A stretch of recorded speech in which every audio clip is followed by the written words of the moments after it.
So nakabingwit ulit tayo dito sa Sign for Stardom ng isang nakakabighanin gwapong lalaki na ma-interview natin ngayon. Walang iba kundi si...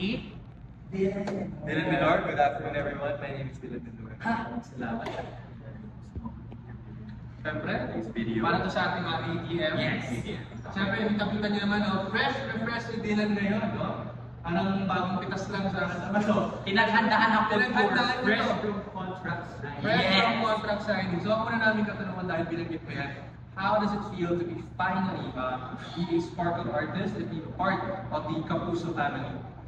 As I said earlier, yung contract signing, diba? Sabi ko, I feel very excited and very grateful talaga sa GMA, sa Sparkle, kasi aside na this was my dream ever since I was a kid, gusto ko lang din excited akong ipakita yung mga skills and talents na binigay ni God for me, kasi dati hindi naman ako pa-express na tao.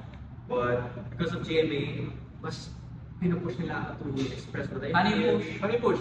Yeah! With feelings, with feelings. Yan!